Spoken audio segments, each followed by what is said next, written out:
Hello, I'm Adam Cook. Welcome to a special edition of Telile 24/7, concentrating on the third wave of the COVID-19 pandemic and its impact right here in Nova Scotia. We're now in our second province-wide lockdown here in Nova Scotia, but unlike the last one, we're seeing a greater impact of COVID-19 right here in our own backyard. Active cases are on the rise here in the eastern zone, comprising Cape Breton Island and northeastern Nova Scotia, and we are seeing actual confirmed cases in places like local school buildings and a list of potential exposure sites for COVID-19 that's longer than your right arm. So how are we going to deal with all of this and make our communities safer for ourselves, our loved ones, our neighbors, and all those around us? We're going to tackle that question in a variety of ways over the coming hour. You'll hear from two municipal officials who want to see more COVID-19 testing sites right here in the Strait area and especially in Richmond County. We're also going to hear from the Executive Director of the Strait Regional Centre for Education, Paul Landry, about a confirmed COVID-19 case at Sarek and what the Centre for Education did to deal with it. And you'll hear from Cape Breton-Canso MP Mike Kelloway about ways that the new federal budget is trying to tackle COVID-19 and bring us back from the brink of the pandemic, both locally and nationally. But we begin with the leader of a municipality that has shut its doors to its official municipal buildings, not unlike many others around the Strait region. Port Hawkesbury, Mulgrave, Inverness County, and Richmond County are among the local municipalities that have shut their doors and are trying to find ways to do their business even though they can't get together in person or have people come into their municipal offices. So how is that playing out in Richmond County? To get the answer, I asked Warden Amanda Mombourquette, who joined me for a Zoom interview from her home office in Grand Grave. And to start things off, I asked her if she and her municipal colleagues saw a tipping point at which they knew Richmond Council was going to have to do things differently in the coming days. We're pleased to have with us on Telile 24/7 the Warden of Richmond County, Amanda Mombourquette, to talk about the recent developments in the county and where we go from here. Amanda, thank you for joining me today. It's my pleasure. Well, we'd like to begin with the obvious question. We have seen the trend line in terms of active cases going in the wrong direction for Nova Scotia over the past couple of weeks. But was there a sense for you and your fellow councillors and for municipal staff that at the very least you knew that the days of in-person council meetings were likely numbered and that you folks would have to go to a video conference style as you did a few nights ago? Was there a tipping point for all of you? Yeah, I think so. I mean, obviously, last week we were watching what was happening, and I have to say, Adam, every day I watch for the reports on COVID, and I plug all that data into a bit of a risk management sheet that I have, because this has been top of mind for us since we were elected. Essentially, we were really wanting to have in-person meetings to kind of build that team because we were all new councillors, but at the same time wanting to make sure that safety was our top priority. So, as that risk assessment process was kind of every 2 weeks, before the meetings, that we'd be looking at it and just kind of trying to interpret the numbers. It had been really steady, and we were doing so well.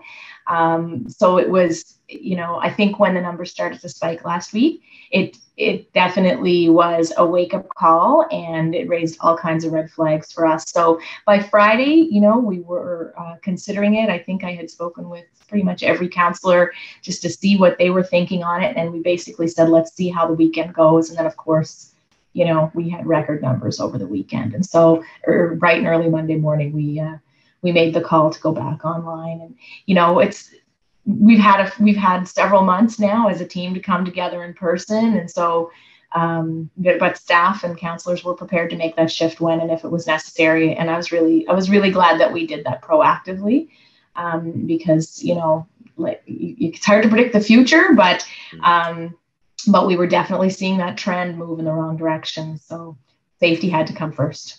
And we're talking about the numbers. Obviously, provincially, they're troubling, but I feel like this is a whole new phase of the pandemic for those of us in Cape Breton Island and northeastern Nova Scotia, because the eastern zone is seeing more cases come up. And literally right in the Strait area, Port Hawkesbury in particular, the number of exposure sites has gone up significantly over the last week and a half. What's your feeling as you're watching all this and realizing that even though over the past year and change, we've been trying to act as if COVID is all around us, this time it feels like it really is? Yeah, I mean, no question, for that whole, like I said, every day I'm plugging in the numbers and watching this trend. And, I think in the first 3 months, January to March of this year, we had something like 26 cases in the Eastern zone. Well, in the month of April alone, we've already had something like, 57 or something like that, so that is a huge change in what has been the reality for our communities. We've been blessed and enjoyed somewhat of a bit less pressure from COVID than other areas of the province, but that's just not the case anymore. And I understand that most of those cases are concentrated in the CBRM area, but like you said, there's been some exposure now in Port Hawkesbury, and the bottom line is that we need to be, I think as a council, we need to be kind of setting an example that, okay, it's time to change what we're doing here, because what we're doing now, it doesn't seem to be working anymore in terms of flattening the curve and stopping the spread. So, yeah. What's your sense of Premier Rankin's clarification of staying in your own community, especially since Richmond County residents, even being asked to stay in their own municipality, do have that relationship with Port Hawkesbury in terms of going into work, going in to do things like grocery shopping? How difficult do you feel this has been for the county in that regard? And do you feel residents and businesses and others are stepping up to be able to deal with that? You know what? I definitely do think so. I mean, the bottom line is when you're the premier, you've got to make some decisions, and you've got to set some parameters, and they have to be parameters that people can understand. And I totally get that. His interest is in keeping people safe and keeping people in place to stop the spread. At the end of the day, if you have, employment, medical, legal, or educational reasons to be crossing that, that municipal jurisdiction, then you need to be doing that, because those would be considered essential types of activities that you need to be doing, right? So there's no question it presents some difficulty for residents, but there's lots of things that we can access right here inside of our own county. And I mean, I would even suggest that is the closest we can stay to home, the better, because even within county lines. So if we don't need to be traveling across the county for like an essential reason, then I would encourage people to try to stick a little bit closer to home in their community. But like you said, Adam, we are very much a rural municipality, and there are just some things that people are going to need that cannot be accessed within our borders or within our communities. And so in those cases, exceptions, are going to have to be made. And I think that's been a clear message of the provincial government since the beginning of the week. So. Now, speaking of services being accessed within the county borders, one of the issues that you brought up at the most recent council meeting that pertains to this issue is the concept of getting more testing done in Richmond County. We have seen two pop-up clinics at the St. Peter's Lions Hall, one of them earlier this month, and there has been another such clinic done at the Port Hawkesbury Civic Centre. Of course, there is a COVID assessment centre at the Strait Richmond Hospital in Evanston, but I'm wondering, you do feel that there needs to be more accessibility for testing for COVID-19 here in Richmond County. Can you tell us a little bit about that, and what response, if any, you've gotten from public health or from anybody else connected to this?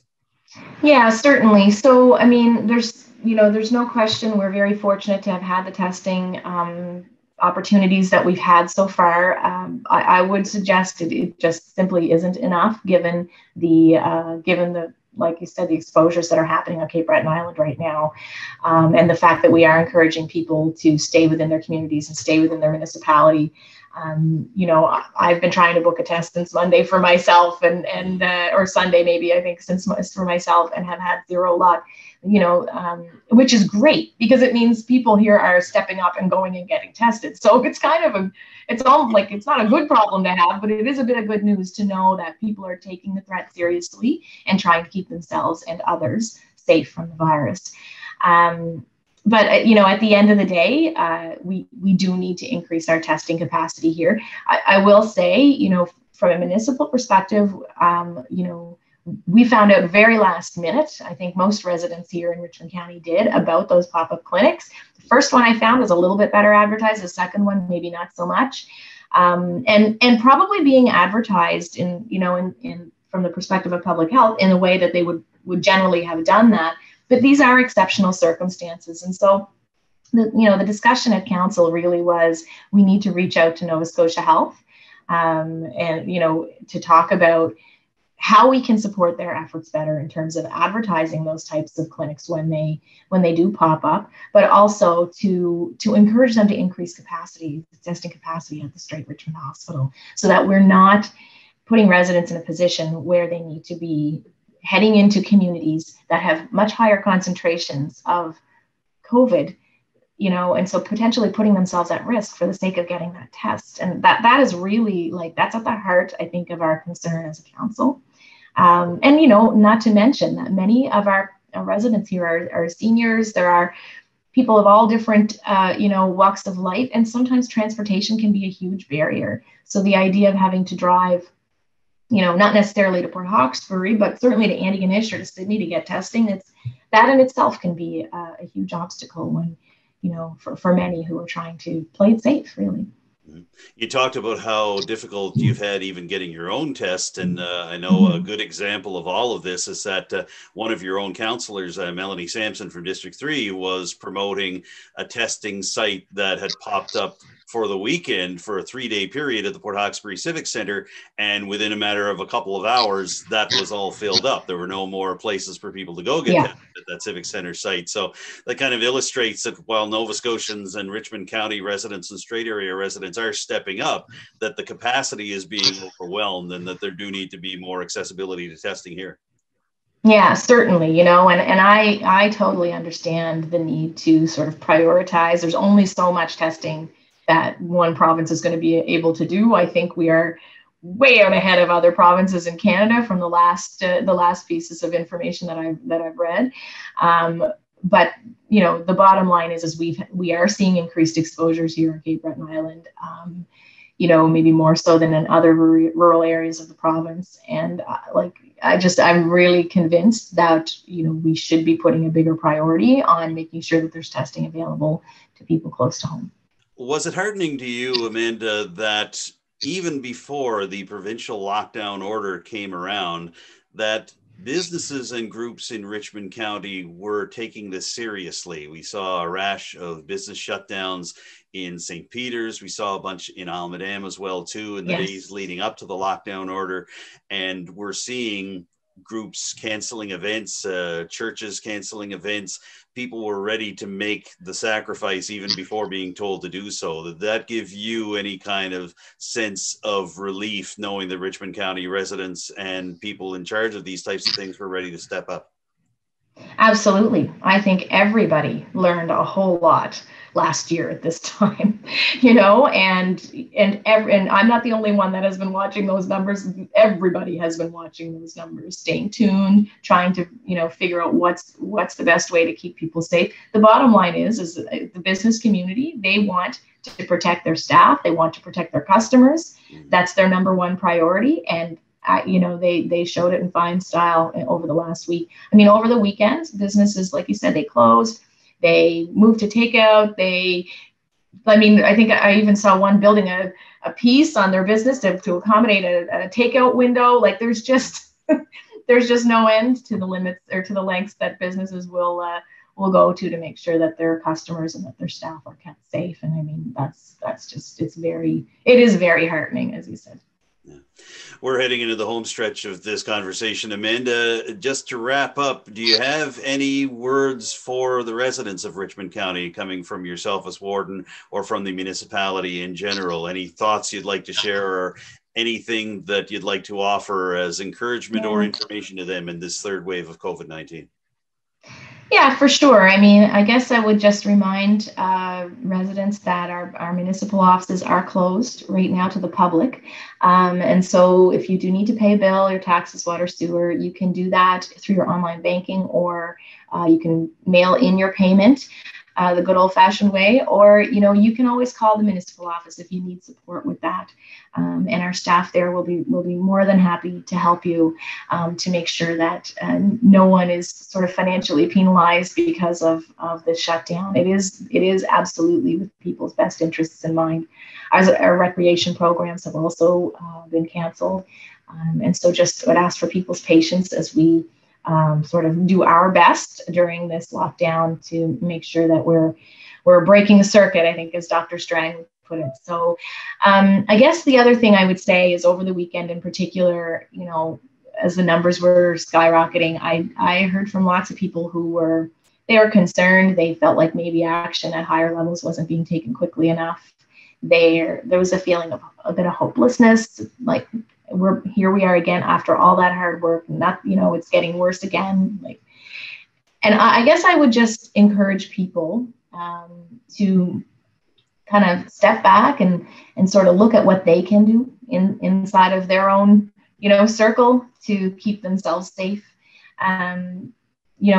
Leadership comes in all types of forms. I've said this a million times, but there's all kinds of types of leadership within your family, within your community, and you have to make the decisions that you think are the best for you and the people that you love and care about you. So I would just encourage people to really keep their eye on that ball, and continue making good decisions like they have been all along. If there, we will get through this together. It just this wave feels different because it feels it feels a little bit faster, a little more furious. And so I think, I think we're more ready though. We're more aware as a population about what we can do to flatten that curve. And I have complete faith that we can get that done. So, so hang in there, I guess, is what I would say. And with that hopeful thought, we'll leave it at that. We know that just because the province is under lockdown doesn't mean that your workload suddenly magically decreased. So we appreciate you taking some time for us today, Amanda. Thank you very much.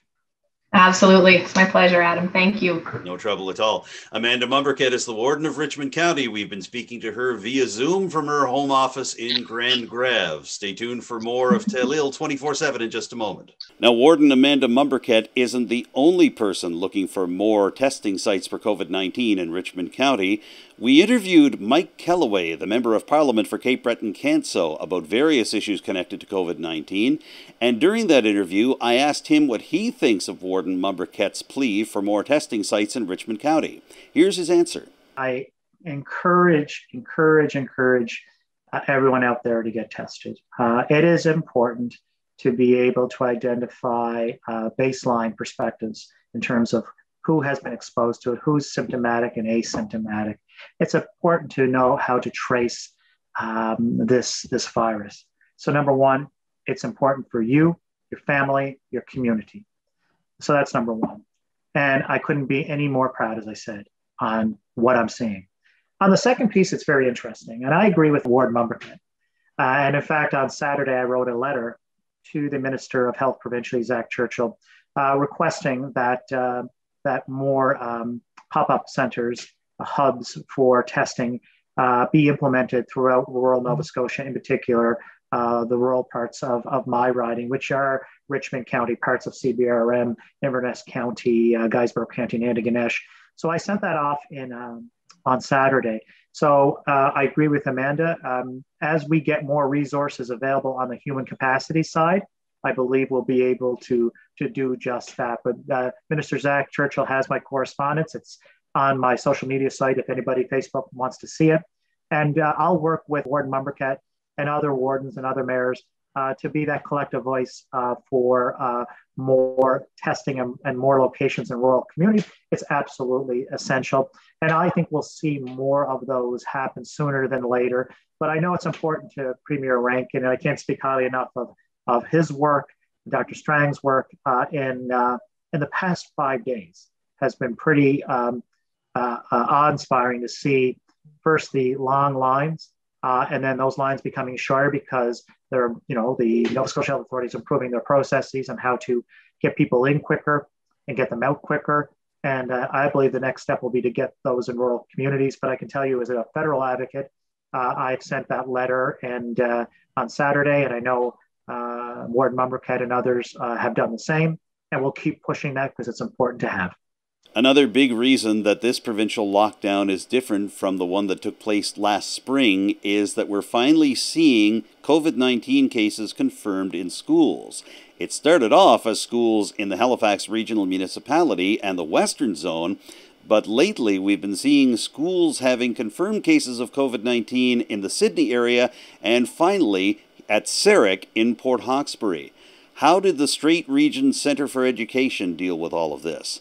We're going to ask that question right now to the Executive Director of the Centre for Education, Paul Landry. And now joining us on Telile 24/7 is the Executive Director of the Strait Regional Centre for Education. He is Paul Landry. Paul, thank you for giving us some time here and welcome back to Telile 24/7. Thanks for having me, Adam. Okay, well, we appreciate you giving us some time here, given that your office and your colleagues have been busy as of late. And we wanted to bring you in partly to discuss the arrival of the first confirmed school case in the Strait region, that being at Sarek here in Port Hawkesbury. Now, this happened just under a week ago. Can we go back to the time at which you found out that there was an exposure, a confirmed case at the school site, and basically tell me what happens as a result, because you've had a protocol in place pretty much since last year. Did that protocol go into effect right away, and what was involved? We were notified by public health that there was a confirmed case of COVID-19 at Sarek early evening on Tuesday, on April the 27th, so just this earlier in the week. And like you said, we have a number of protocols that then sort of start once we receive that notification. And so, we start the process of our team connecting and start our notifications really, and connecting with public health as well. So we have a plan that as you say, we've been working on for quite a period of time, and we've connected with our public health partners and have had contacts and reviewed processes with them prior to this, to a situation where a positive case does turn up into a school. So we were quite well prepared, prior to this happening. But as you know, when something like this does happen, it certainly changes the situation quickly. So, but we worked through the process really well with public health. So we started to inform, our partners, including our union partners, our community partners, our staffs, and our parents, and then we worked with public health to support them with, those who may be affected by the positive case. So the close contacts that were identified. So, and then public health shares that information with those individuals. What would happen in terms of a non-lockdown situation? And I mean, the timing worked out well in a way, as well as timing can work out in a situation like this, because merely hours after you folks got the notification from public health, the entire province went into lockdown and it was a system-wide school shutdown. But is there a significant difference between what would happen in a situation like that for a case being confirmed at a local school and what would happen if there was a case confirmed in a non-lockdown situation? Not much different, Adam. We'd still follow pretty much the exact same processes, where we would, close the school for deep cleaning and then, work with public health on their contact tracing and support them with that, and then look to basically reopen the school, on a particular timeline. And that timeline is really dependent on the ability to complete the deep cleaning in the building and public health working with us on the close contacts. They may need some more time to work through that. But for the most part, the timeline would be very similar. The only piece now with the full provincial lockdown is that students aren't returning back to the building to attend school. They've moved to at-home learning now. So that's really the only difference. Now, you're sitting in the Strait Regional Centre for Education offices right now at the Sarek School building in Port Hawkesbury. So the deep clean has wrapped up and you folks have been allowed to return literally today. Was there added pressure on the part of the Centre for Education and your colleagues, both in the office and at Sarek, given that Sarek is not only a school site, which we would take seriously enough on its own, but it has the Port Hawkesbury branch of the Eastern Counties Regional Library, it has the Strait Area Pool. Were extra considerations given in terms of those facilities, or did it just basically all go ahead as you would normally do for any other school? Certainly, when you have community partners co-located in the building, it adds another layer for sure. But we're well versed in working with our community partners who are co-located in the buildings with kind of different events, like for example weather and those types of things. So we have a close working relationship and good communication with our community partners. Our central office is co-located within the building, and also the daycare. So we work closely with them over the past couple of days and informed them of the duties that we needed to complete to reopen the building. And of course, they're always very cooperative and it worked very closely with us. So we certainly appreciate that as well. Has much changed at all in terms of the delivery of services and the delivery of education between last spring's lockdown and the newly announced lockdown that started just a few days ago? Has much changed at all? Quite a bit has changed, actually, Adam. We're in a much different spot this time around as opposed to this time last year. Last year it was all really brand new to us, and we had to figure out a lot of things very quickly and on the fly, and make some decisions both locally and provincially to get to at-home learning. So, I think we're much better prepared. We've been preparing for it really ever since of a return to school. But then, if we do have to go back into at-home learning or a provincial lockdown, what would that look like for us? So we've made a lot of changes and a lot of preparation has gone into place. All of our students currently now have technology that they're able to learn with from home. So they have their own devices, and all of our staff have devices as well, so that they can work remotely as well. Students have been learning in the classroom. They've been doing more of a blended learning type of getting used to sort of that instruction, where it's some of it is working on the Google platform and working in class, doing in-class instruction and through the Google platform. So there's been a significant, really a number of changes that have changed throughout the year. I'd say we could turn this around much quicker. Last year, it took us, the announcement was made just prior to the March break. And it took us a couple of weeks to get at-home learning going. And now really the announcement was made on Tuesday. And at-home learning is beginning for almost all of our students this morning. So really a 2-day turnaround. And except for Sarek is required an extra day for the deep cleaning when the building was closed. So the staff are in today getting what they need and preparing for at-home learning for Sarek, which will start on Monday. Is it fair to say that the teachers and even the students as well, and the Centre for Education office for that matter, are more prepared to go longer in terms of at-home education if need be? Obviously, we're waiting to see what the numbers are going to be like over the next 7 to 10 days. But do you folks feel that you might be better prepared to, for example, even go beyond to the end of the academic year if need be? Yeah, I think we are, Adam.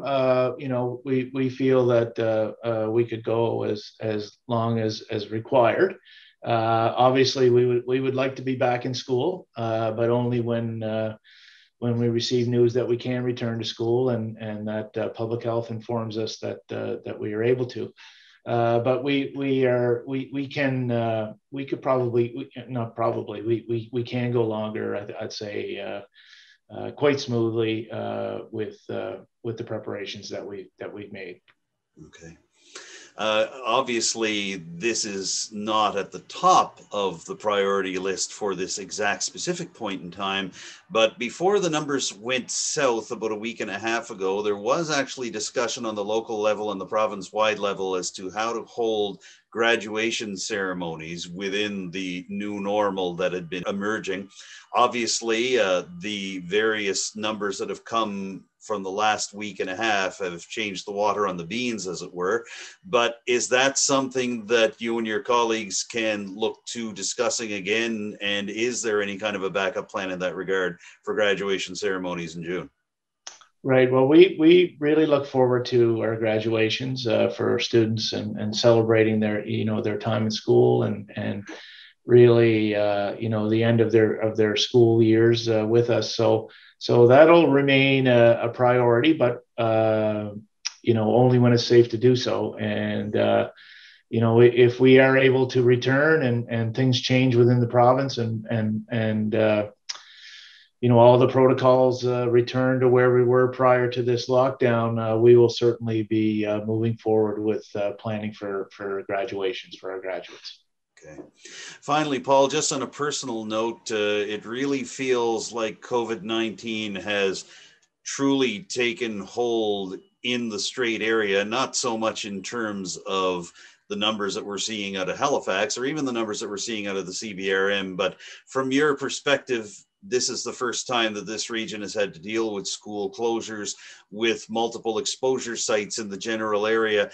How do you and your colleagues look at this personally? And I mean, obviously there's lessons to be learned at any stage, but now that we're in a very different phase of the pandemic in terms of the Strait region, what are your thoughts as you're going day to day here? Well, I would say, Adam, that, we're well prepared. We've been working on this for about a year. If things have to change, we've had a lot of discussion, a lot of planning put in place, both locally and provincially, with lots of provincial support from our partners from public health and from education and early childhood development and others. And we've done a lot of work within our region as well, getting ready for this. We really predicted that this could happen to us, and so we were quite prepared for it when it did come. And I would really like to thank all of our staff and all of our families and all of our students for their cooperation. As we move through this, a bit of a bump in the road, and really, when you look at the support that we've received from students, families, and communities, as well as from public health, and I look. Just across our properties here, looking up at the Civic Center, and everyone lined up at the testing facility that's been set up, and really that says so much about the community, because they're going and getting tested and really committing to contributing to chasing COVID away, right? And people participating in that.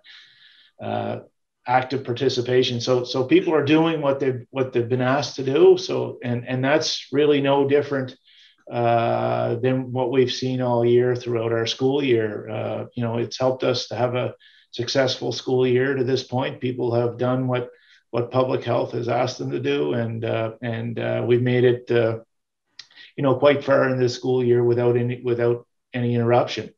So, now we have a little bit of an issue that we have to work through and deal with. And, for everything I've seen from our school communities, we'll get through this, and people are doing what they're supposed to do. So I'm very confident that we'll get through this. It's good to end the conversation with an air of optimism, so we will wrap it up right there. We know this is a difficult time for you and your colleagues. Paul, we appreciate you taking some time for us on Telile 24/7 today. Thank you so much.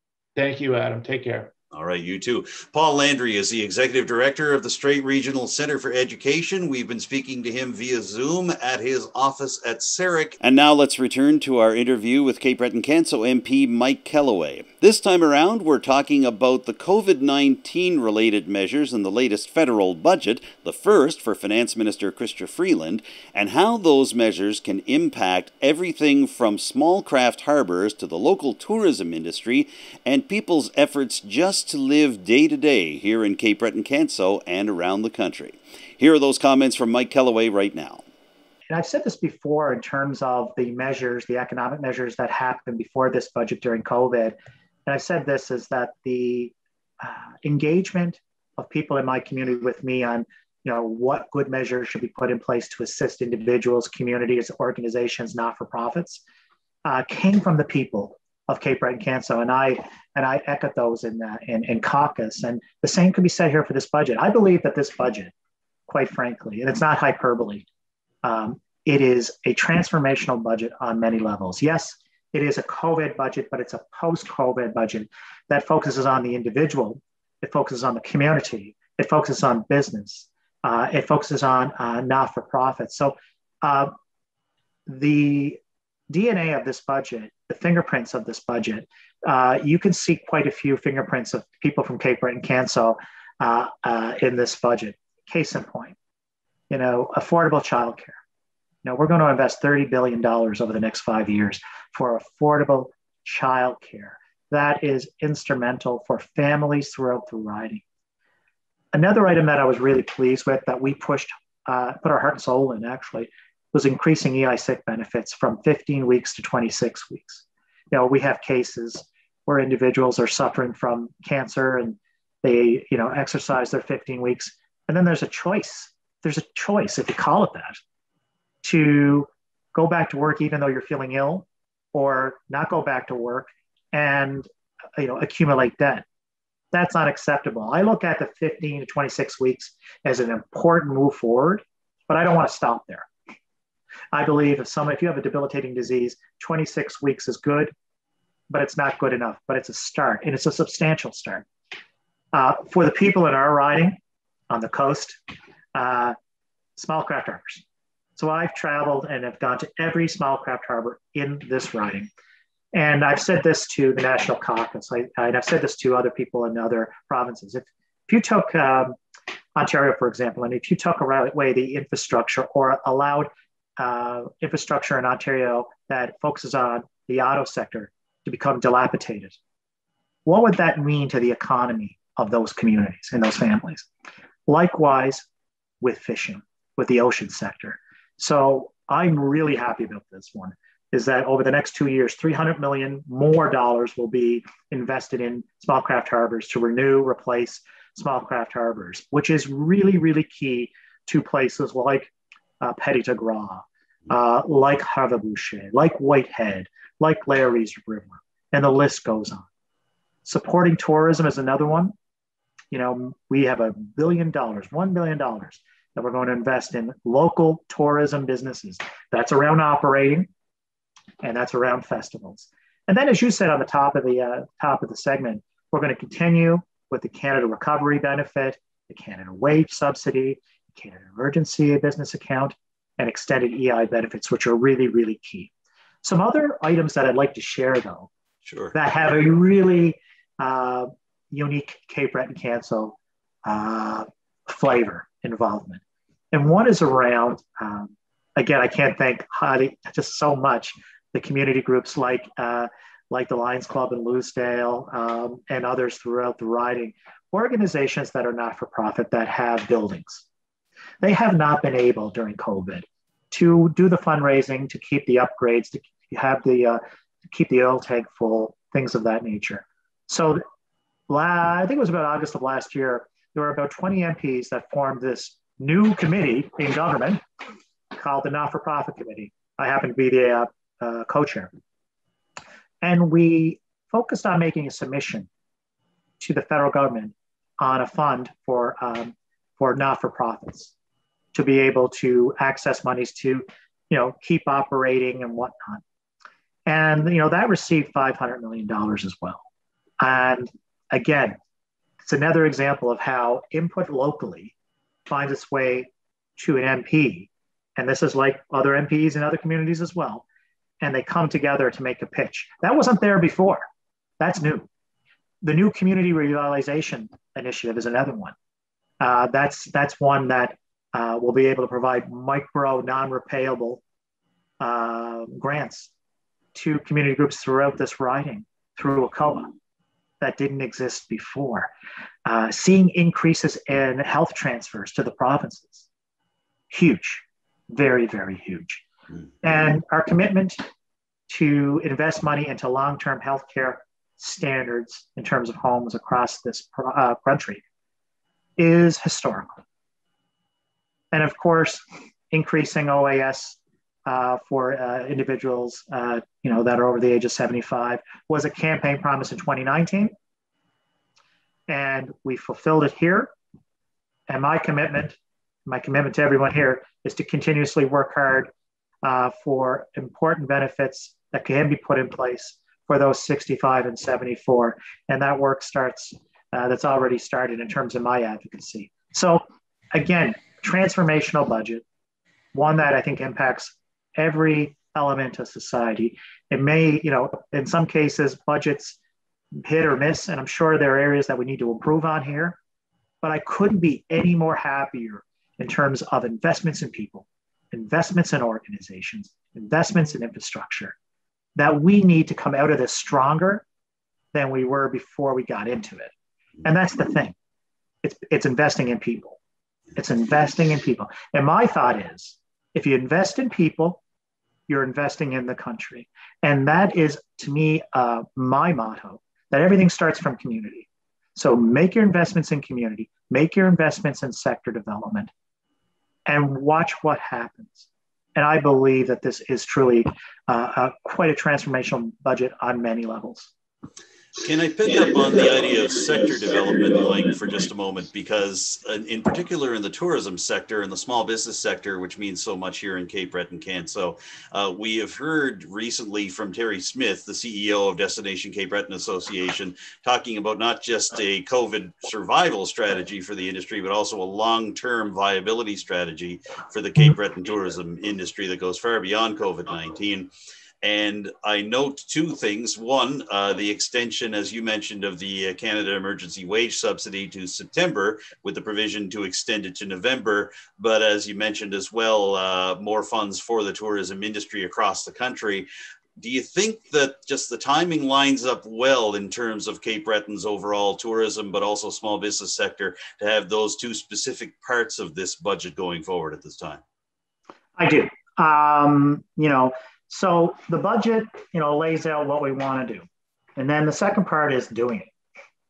And so these items in particular, if I look at tourism, that has to be, I think, fast tracked to the Treasury Board to get out there for people now. That's number one. And the same thing could be said for small craft harbors.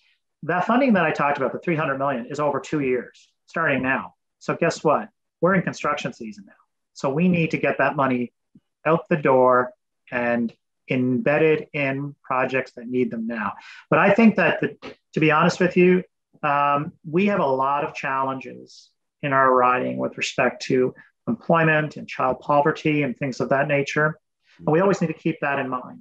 But I've obviously said that I'm an informed optimist. And what I mean by that is that I look at what's out there in terms of assets, people, opportunity.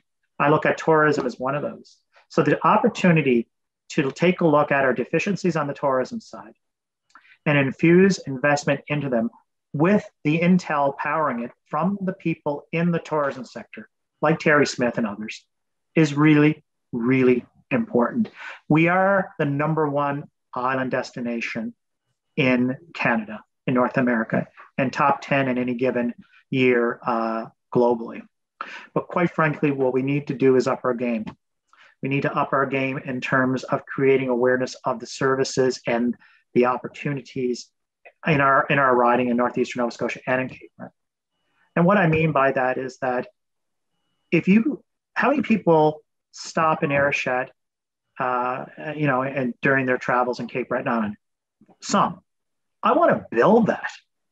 If you spend 5 minutes in Ayrshire, you will spend 5 more hours in Ayrshire because the people, the scenery, what can we do to keep people there? There's an individual that has invested her money and her time to set up a hotel basically there. How do we help her create greater awareness? What are some of the things that we could do to build on the east side of the island? So this is our opportunity. I believe we're in a moment in time, Adam. I believe we're in a moment in time where key investments can be made with the right intel, with the right philosophies, the right mindset, the right people. And the right people, it's those people that are running mom and pop shops in Ayrshire, in Petit de Gras, in Discus, in Shetty So lots to do, but to answer your question, I believe we're in a moment in time where Cape Breton-Canso, with the right acumen, the right proposals, the right focus, I think we have an opportunity to grow this riding on the mainland side and on the island side. I spoke to you very early on in the pandemic, and you talked about the concept of a universal basic income and bringing that idea to the finance minister at the time, Bill Morneau. Now we are at a point where Liberal Party delegates at the most recent National Party Convention have voted in favor of adopting a universal basic income as part of party policy. So I just wonder if you could comment a bit on that and about the possible implications there for not only your riding, but for the entire country. Well, again, thanks for bringing that up. Probably a month into being an MP, I did make a presentation at the Atlantic Caucus on the concept on the many different versions of universal based income and the benefits, and also those that oppose it. I'd like to give people a full picture. Why I brought it to the table before COVID is that the research that I've done, the people that I've talked to nationwide, experts in basic income, both academic and not, business and not, have talked about the importance of looking at a basic income in the context, this was pre-COVID, of artificial intelligence and the automation of industry, meaning more and more machines will be taking over jobs that were done by Canadians. So how do we maintain basic income, basic necessities of life for individuals across the country? Basic income is one of those ways, but it's also a way to create a safety net for individuals who may want to start their own business, but need a little bit of support. In Scandinavian studies, for example, basic income has been aligned quite well to a huge boom in entrepreneurship. So the idea, that was where my original idea came from. Then COVID hit. And then we started to see basic income-like initiatives to help individuals that didn't have access to EI. At one point there were 8.5 million people on CERB, Adam. 8.5. So what I've been doing for the past year plus is I've been talking to people in caucus, individually, to say, wouldn't it be interesting to have a national discussion on basic income? Stop there.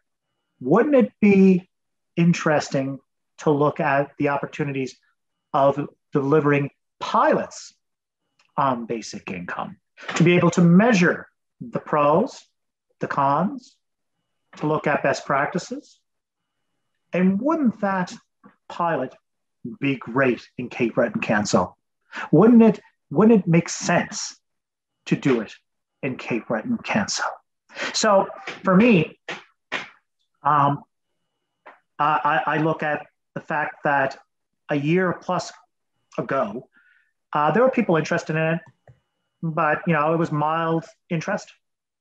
Now I'm seeing more and more interest. So there will be a discussion on this, and probably before we break in the summer in the House, where my colleague, Julie Derowitz, will be putting forth a motion on developing a strategy for basic income. And I'll be speaking to that in the House. And I will be talking about my riding and the opportunities for basic income. And listen, we need to do a lot more talking on basic income, because there's universal based income, there's guaranteed basic income, there is concern, how do you pay for this?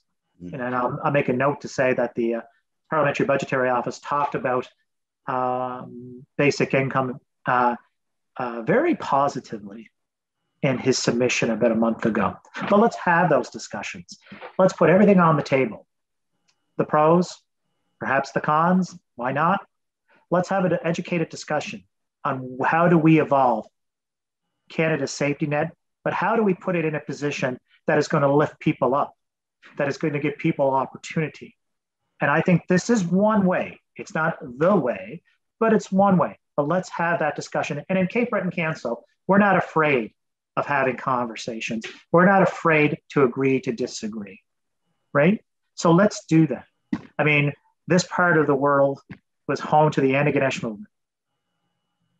We are not new to thinking innovatively, to looking at experimentation with the best intent in mind. We can do this, but I think there's more discussion to have on this, Adam. But certainly from a national perspective, I have to say that our riding is at the front door on this, and will continue to be. We've covered a lot of ground, as we always do when we talk, and I appreciate that very much. Did you want to add anything else here before we wrap up today? Just to say a huge thank you to the people of Cape Breton-Canso once again. Oftentimes when we talk about leadership, we think of positional leadership, a president, a premier, and they're important and they're necessary. And it's necessary for those individuals to show leadership. But leadership is about the individual, and it's about the community. So keep showing the leadership, keep on acting the way you're acting by listening and doing. Everything that has been said by Dr. Strang, myself, other folks, wardens, mayors, people in your family around the importance of vaccination. It's not a myth. It's important to get vaccinated. Wearing a mask, it's not a myth. It's important to wear your mask. Washing your hands and listening to every other health measure that is needed. We do that, we get out of this. We don't do that, we stay in it. And I know where people in Cape Breton-Canso are on this. So thank you for your leadership. I appreciate it. We want to thank you, Mike, for making yourself available. It's always a busy time for you. And we thank you for giving us a few moments here on Telile 24/7. Adam, thank you, and say hello to everyone at Telile. And that wraps up this week's special edition of Telile 24/7. Thank you once again to my interview guests, Paul Landry, Amanda Mombourquette, and Mike Kelloway, and thank you for tuning in. This is an uncertain time here in Nova Scotia and in the Strait area. We're experiencing things that we haven't felt at any other point of this pandemic, but we can get through them together. We advise you to keep checking in with provincial listings of potential exposure sites for COVID-19. Please make appointments to get yourself tested and vaccinated if you haven't done so already. And we promise to do everything we can here at Telile Community Television to keep you abreast of what's happening with this disease and how we're all working together to get through it. If you have any comments or suggestions for future episodes of Telile 24/7, we'd be very happy to hear from you. As always, you can reach me at area code 902-625-8863 or email me at the address adamjrcook, cook with an E, @gmail.com. To contact Telile Community Television directly, phone 902-226-1928 or email info@telile.tv. Of course, you can follow Telile on several branches of social media, including Facebook, Twitter, Instagram, and YouTube. You can check out our Telile 24/7 podcasts on our SoundCloud channel. That URL is soundcloud.com/Telile. I'm Adam Cook. Thank you once again for joining us for this special edition of Telile 24/7. We look forward to seeing you again very soon.